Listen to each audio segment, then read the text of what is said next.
Deuxième partie du chapitre 31.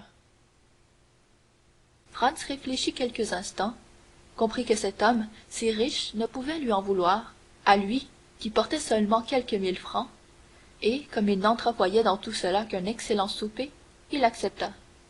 Gaetano alla porter sa réponse. Cependant, nous l'avons dit, Franz était prudent.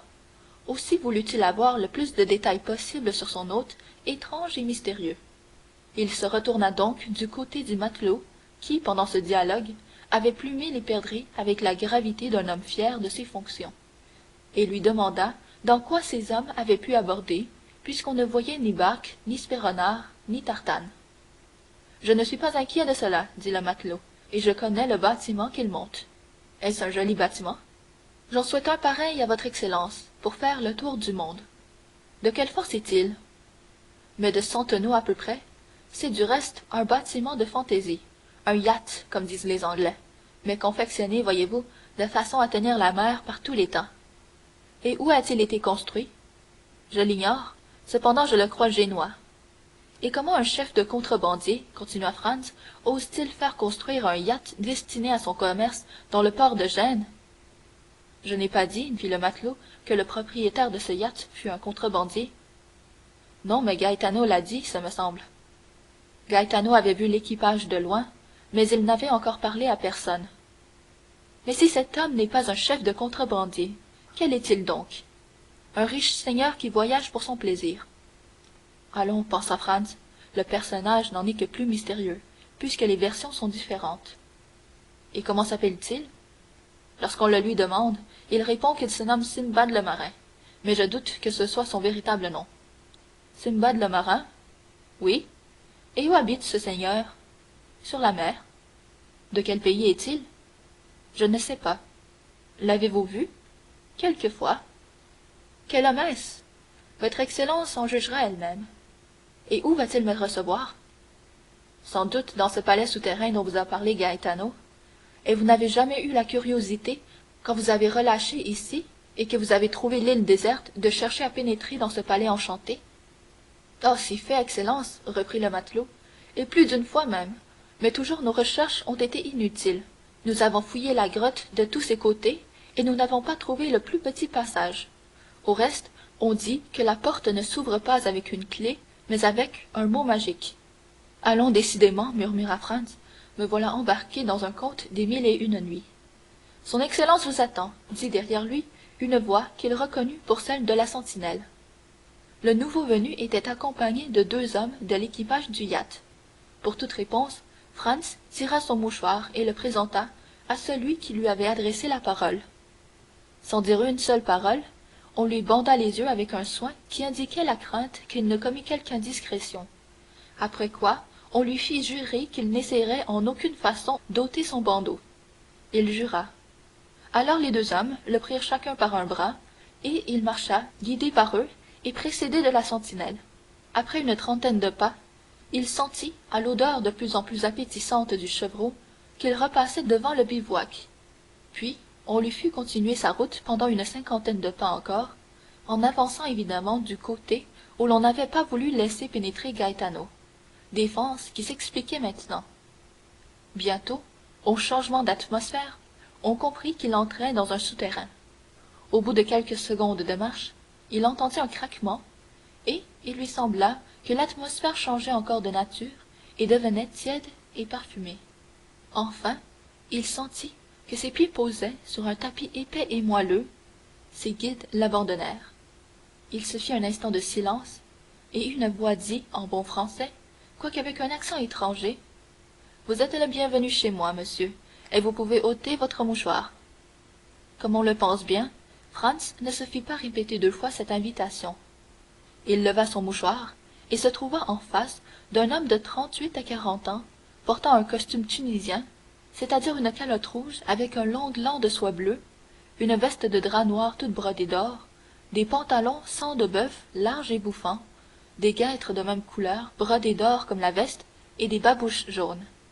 Un magnifique cachemire lui serrait la taille, et un petit cangiar aigu et recourbé était passé dans cette ceinture. Quoique d'une pâleur presque livide, cet homme avait une figure remarquablement belle. Ses yeux étaient vifs et perçants. Son nez droit, et presque de niveau avec le front, indiquait le type grec dans toute sa pureté, et ses dents, blanches comme des perles, ressortaient admirablement sous la moustache noire qui les encadrait. Seulement cette pâleur était étrange. On eût dit un homme enfermé depuis longtemps dans un tombeau, et qui n'eût pas pu reprendre la carnation des vivants. Sans être d'une grande taille, il était bien fait du reste, et, comme les hommes du Midi, avait les mains et les pieds petits. Mais ce qui étonna Franz, qui avait traité de rêve le récit de Gaetano, ce fut la somptuosité de l'ameublement. Toute la chambre était tendue d'étoffes turques de couleur cramoisie et brochées de fleurs d'or. Dans un enfoncement était une espèce de divan surmonté d'un trophée d'armes arabes à fourreaux de vermeil et à poignées resplendissantes de pierreries. Au plafond pendait une lampe de verre de Venise, d'une forme et d'une couleur charmantes, et les pieds reposaient sur un tapis de Turquie, dans lesquels ils enfonçaient jusqu'à la cheville. Des portières pendaient devant la porte par laquelle Franz était entré, et, devant une autre porte donnant passage dans une seconde chambre qui paraissait splendidement éclairée. L'hôte laissa un instant Franz tout à sa surprise. Et d'ailleurs, il lui rendait examen pour examen, et ne le quittait pas des yeux. « Monsieur, lui dit-il enfin, 1000 fois pardon des précautions que l'on a exigées de vous pour vous introduire chez moi, mais comme la plupart du temps cette île est déserte, si le secret de cette demeure était connu, je trouverais sans doute, en revenant, mon pied à terre, en assez mauvais état, ce qui me serait fort désagréable, non pas pour la perte que cela me causerait, mais parce que je n'aurais pas la certitude de pouvoir, quand je le veux, me séparer du reste de la terre. Maintenant, je vais tâcher de vous faire oublier ce petit désagrément, en vous offrant ce que vous n'espériez certes pas trouver ici, c'est-à-dire un souper passable et d'assez bon lit. Ma foi, mon cher hôte, répondit Franz, il ne faut pas vous excuser pour cela. J'ai toujours vu que l'on bandait les yeux aux gens qui pénétraient dans les palais enchantés. Voyez plutôt Raoul dans les Huguenots, et véritablement, je n'ai pas à me plaindre, car ce que vous me montrez fait suite aux merveilles des 1001 nuits. Hélas, je vous dirais, comme Lucullus, si j'avais su avoir l'honneur de votre visite, je m'y serais préparé. Mais enfin, tel qu'est mon ermitage, je le mets à votre disposition. Tel qu'il est, mon souper vous est offert. Ali, sommes-nous servis? Presque au même instant, la portière se souleva, et un nègre nubien, noir comme l'ébène et vêtu d'une simple tunique blanche, fit signe à son maître qu'il pouvait passer dans la salle à manger. Maintenant, dit l'inconnu à Franz, je ne sais si vous êtes de mon avis, mais je trouve que rien n'est gênant comme de rester 2 ou 3 heures en tête-à-tête sans savoir de quel nom ou de quel titre s'appeler. Remarquez que je respecte trop les lois de l'hospitalité pour vous demander ou votre nom ou votre titre.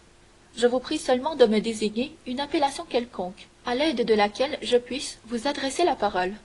Quant à moi, pour vous mettre à votre aise, je vous dirai que l'on a l'habitude de m'appeler Simbad le marin. Et moi, reprit Franz, je vous dirai que, comme il ne me manque pour être dans la situation d'Aladin que la fameuse lampe merveilleuse, je ne vois aucune difficulté à ce que, pour le moment, vous m'appeliez Aladin. Cela ne sortira pas de l'Orient, où je suis tenté de croire que j'ai été transporté par la puissance de quelque bon génie. Eh bien, seigneur Aladin, fit l'étrange amphitryon, vous avez entendu que nous étions servis, n'est-ce pas? Veuillez donc prendre la peine d'entrer dans la salle à manger. Votre très humble serviteur passe devant vous pour vous montrer le chemin. Et à ces mots, soulevant la portière, Simbad passa effectivement devant Franz. Franz marchait d'enchantement en enchantement. La table était splendidement servie. Une fois convaincu de ce point important, il porta les yeux autour de lui. La salle à manger était non moins splendide que le boudoir qu'il venait de quitter. Elle était toute en marbre, avec des bas-reliefs antiques du plus grand prix. Et aux 2 extrémités de cette salle, qui était oblongue, 2 magnifiques statues portaient des corbeilles sur leurs têtes. Ces corbeilles contenaient 2 pyramides de fruits magnifiques. C'étaient des ananas de Sicile, des grenades de Malaga, des oranges des îles Baléares, des pêches de France et des dattes de Tunis. Quant au souper, il se composait d'un faisan rôti entouré de merles de Corse, d'un jambon de sanglier à la gelée, d'un quartier de chevreau à la tartare, d'un turbot magnifique et d'une gigantesque langouste. Les intervalles des grands plats étaient remplis par de petits plats contenant les entremets. Les plats étaient en argent, les assiettes en porcelaine du Japon. Franz se frotta les yeux pour s'assurer qu'il ne rêvait pas.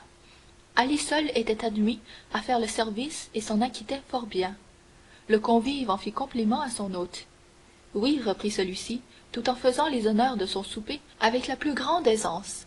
Oui, c'est un pauvre diable qui m'est fort dévoué et qui fait de son mieux. Il se souvient que je lui ai sauvé la vie, et comme il tenait à sa tête, à ce qu'il paraît, il m'a gardé quelque reconnaissance de la lui avoir conservée. Ali s'approcha de son maître, lui prit la main et la baisa. « Et serait-ce trop indiscret, seigneur Simbad, dit Franz, de vous demander en quelles circonstances vous avez fait cette belle action ?»« Oh mon Dieu, c'est bien simple, répondit l'hôte. Il paraît que le drôle avait rôdé plus près du sérail du bey de Tunis qu'il n'était convenable de le faire à un gaillard de sa couleur, de sorte qu'il avait été condamné par le bey à avoir la langue, la main et la tête tranchées. La langue le premier jour, la main le second, et la tête le troisième. J'avais toujours eu envie d'avoir un muet à mon service. J'attendis qu'il eût la langue coupée, et j'allai proposer au bey de me le donner pour un magnifique fusil à 2 coups, qui la veille m'avait paru éveiller les désirs de sa hautesse. Il balança un instant, tant il tenait à en finir avec ce pauvre diable. Mais j'ajoutai à ce fusil un couteau de chasse anglais, avec lequel j'avais haché le yatagan de sa hautesse, de sorte que le bey se décida à lui faire grâce de la main et de la tête, mais à condition qu'il ne remettrait jamais le pied à Tunis. La recommandation était inutile. Du plus loin que le mécréant aperçoit les côtes d'Afrique, il se sauve à fond de cale, et l'on ne peut le faire sortir de là que lorsqu'on est hors de vue de la 3e partie du monde. Franz resta un moment muet et pensif, cherchant ce qu'il devait penser de la bonhomie cruelle avec laquelle son hôte venait de lui faire ce récit. Et comme l'honorable marin dont vous avez pris le nom, dit-il en changeant de conversation, vous passez votre vie à voyager? Oui, c'est un vœu que j'ai fait dans un temps où je ne pensais guère pouvoir l'accomplir, dit l'inconnu en souriant. J'en ai fait quelques-uns comme cela, et qui, je l'espère, s'accompliront tous à leur tour. Quoique Simbad eût prononcé ces mots avec le plus grand sang-froid, ses yeux avaient lancé un regard de férocité étrange. « Vous avez beaucoup souffert, monsieur ?» lui dit Franz. Simbad tressaillit et le regarda fixement. « À quoi voyez-vous cela ?» demanda-t-il. « À tout, » reprit Franz. « À votre voix, à votre regard, à votre pâleur et à la vie même que vous menez. »« Moi, je mène la vie la plus heureuse que je connaisse, une véritable vie de pacha. Je suis le roi de la création, je me plais dans un endroit, j'y reste. Je m'ennuie, je pars. Je suis libre comme l'oiseau, j'ai des ailes comme lui. Les gens qui m'entourent m'obéissent sur un signe. De temps en temps, je m'amuse à railler la justice humaine en lui enlevant un bandit qu'elle cherche, un criminel qu'elle poursuit. Puis j'ai ma justice à moi, basse et haute, sans sursis et sans appel, qui condamne ou qui absout, et à laquelle personne n'a rien à voir. Oh, si vous aviez goûté de ma vie, vous n'en voudriez plus d'autres, et vous ne rentreriez jamais dans le monde, à moins que vous n'eussiez quelque grand projet à y accomplir. Une vengeance, par exemple, dit Franz. L'inconnu fixa sur le jeune homme un de ces regards qui plongent au plus profond du cœur et de la pensée. « Et pourquoi une vengeance ?» demanda-t-il. « Parce que, reprit Franz, vous m'avez tout l'air d'un homme qui, persécuté par la société, a un compte terrible à régler avec elle. »« Eh bien, fit Simbad en riant de son rire étrange, qui montrait ses dents blanches et aiguës, vous n'y êtes pas. Tel que vous me voyez, je suis une espèce de philanthrope, et peut-être un jour irai-je à Paris pour faire concurrence à M. Appert et à l'homme au petit manteau bleu. Et ce sera la première fois que vous ferez ce voyage? Oh mon Dieu, oui. J'ai l'air d'être bien peu curieux, n'est-ce pas? Mais je vous assure qu'il n'y a pas de ma faute si j'ai tant tardé. Cela viendra un jour ou l'autre. Et comptez-vous faire bientôt ce voyage? Je ne sais encore. Il dépend de circonstances soumises à des combinaisons incertaines.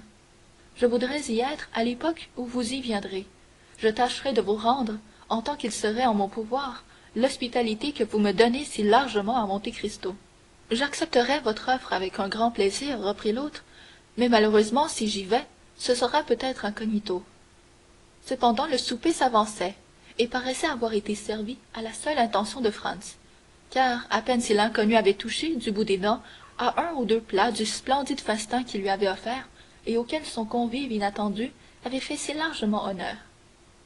Enfin, Ali apporta le dessert, ou plutôt prit les corbeilles des mains des statues et les posa sur la table. Entre les deux corbeilles, il plaça une petite coupe de vermeil fermée par un couvercle de même métal. Le respect avec lequel Ali avait apporté cette coupe piqua la curiosité de Franz. Il leva le couvercle et vit une espèce de pâte verdâtre qui ressemblait à des confitures d'angélique, mais qui lui était parfaitement inconnue. Il replaça le couvercle, aussi ignorant de ce que la coupe contenait après avoir remis le couvercle qu'avant de l'avoir levé, et, en reportant les yeux sur son hôte, le vit sourire de désappointement. « Vous ne pouvez pas deviner, lui dit celui-ci, quelle espèce de comestible contient ce petit vase, et cela vous intrigue, n'est-ce pas? Je l'avoue. Eh bien, cette sorte de confiture verte n'est ni plus ni moins que l'ambroisie qu'Hébé servait à la table de Jupiter. Mais cette ambroisie, dit Franz, a sans doute, en passant par la main des hommes, perdu son nom céleste pour prendre un nom humain. En langue vulgaire, comment cet ingrédient, pour lequel au reste je ne me sens pas une grande sympathie, s'appelle-t-il? Et voilà justement ce qui révèle notre origine matérielle, s'écria Simbad. Souvent nous passons ainsi auprès du bonheur sans le voir, sans le regarder, ou si nous l'avons vu et regardé, sans le connaître. Êtes-vous un homme positif, et l'or est-il votre Dieu? Goûtez à ceci, et les mines du Pérou, de Gouzarat et de Golconde vous seront ouvertes. Êtes-vous un homme d'imagination? Êtes-vous poète? Goûtez encore à ceci, et les barrières du possible disparaîtront. Les champs infinis vont s'ouvrir, et vous vous promènerez, libre de cœur, libre d'esprit, dans le domaine sans bornes de la rêverie. Êtes-vous ambitieux? Courez-vous après les grandeurs de la terre?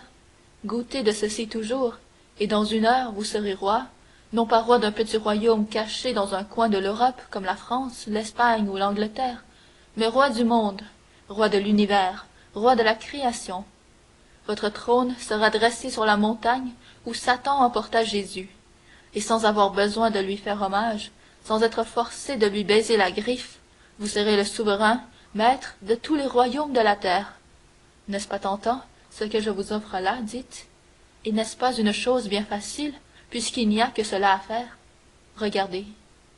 À ces mots, il découvrit à son tour la petite coupe de vermeil qui contenait la substance tant louée, prit une cuillerée à café des confitures magiques, la porta à sa bouche et la savoura lentement, les yeux à moitié fermés et la tête renversée en arrière. Franz lui laissa tout le temps d'absorber son mets favori, puis, lorsqu'il le vit un peu revenu à lui, « Mais enfin, dit-il, qu'est-ce que ce mets si précieux? Avez-vous entendu parler du vieux de la montagne? Lui demanda son hôte. Le même qui voulut faire assassiner Philippe Auguste? Sans doute. Eh bien, vous savez qu'il régnait sur une riche vallée qui dominait la montagne d'où il avait pris son nom pittoresque. Dans cette vallée étaient de magnifiques jardins plantés par Hassan ben Sabah, et dans ces jardins, des pavillons isolés. C'est dans ces pavillons qu'il faisait entrer ses élus, et là, il leur faisait manger, dit Marco Polo, une certaine herbe qui les transportait dans le paradis, au milieu de plantes toujours fleuries, de fruits toujours mûrs, de femmes toujours vierges. Or, ce que ces jeunes gens bienheureux prenaient pour la réalité, c'était un rêve, mais un rêve si doux, si enivrant, si voluptueux, qu'ils se vendaient corps et âme à celui qui le leur avait donné, et qu'obéissant à ses ordres comme à ceux de Dieu, ils allaient frapper au bout du monde la victime indiquée, mourant dans les tortures sans se plaindre à la seule idée que la mort qu'ils subissaient n'était qu'une transition à cette vie de délices dont cette herbe sainte, servie devant vous, leur avait donné un avant-goût. « Alors, s'écria Franz, c'est du hachisch? Oui, je connais cela, de nom du moins. Justement, vous avez dit le mot, seigneur Aladin, c'est du hachisch. Tout ce qui se fait de meilleur et de plus pur en hachisch à Alexandrie, du hachisch d'Abougar, le grand faiseur, l'homme unique, l'homme à qui l'on devrait bâtir un palais avec cette inscription. Au marchand du bonheur, le monde reconnaissant. Savez-vous, lui dit Franz, que j'ai bien envie de juger par moi-même de la vérité ou de l'exagération de vos éloges? Jugez par vous-même, mon hôte, jugez. Mais ne vous en tenez pas à une première expérience. Comme en toute chose, il faut habituer les sens à une impression nouvelle, douce ou violente, triste ou joyeuse. Il y a une lutte de la nature contre cette divine substance, de la nature qui n'est pas faite pour la joie et qui se cramponne à la douleur. Il faut que la nature vaincue succombe dans le combat, il faut que la réalité succède au rêve. Et alors le rêve règne en maître. Alors c'est le rêve qui devient la vie et la vie qui devient le rêve. Mais quelle différence dans cette transfiguration! C'est-à-dire qu'en comparant les douleurs de l'existence réelle aux jouissances de l'existence factice, vous ne voudrez plus vivre jamais, et que vous voudrez rêver toujours. Quand vous quitterez votre monde à vous pour le monde des autres, il vous semblera passer d'un printemps napolitain à un hiver lapon. Il vous semblera quitter le paradis pour la terre, le ciel pour l'enfer. Goûtez du hachisch, mon hôte, goûtez-en. Pour toute réponse, Franz prit une cuillerée de cette pâte merveilleuse, mesurée sur celle qu'avait prise son amphitryon, et la porta à sa bouche.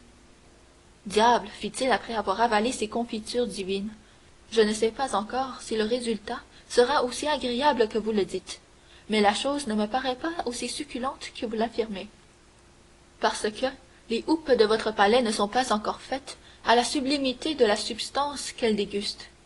Dites-moi, est-ce que dès la première fois vous avez aimé les huîtres, le thé, le porter, les truffes, toutes choses que vous avez adorées par la suite? Est-ce que vous comprenez les Romains qui assaisonnaient les faisans avec de l'assa fétida, et les Chinois qui mangent des nids d'hirondelles? Eh mon Dieu, non. Eh bien, il en est de même du hachisch.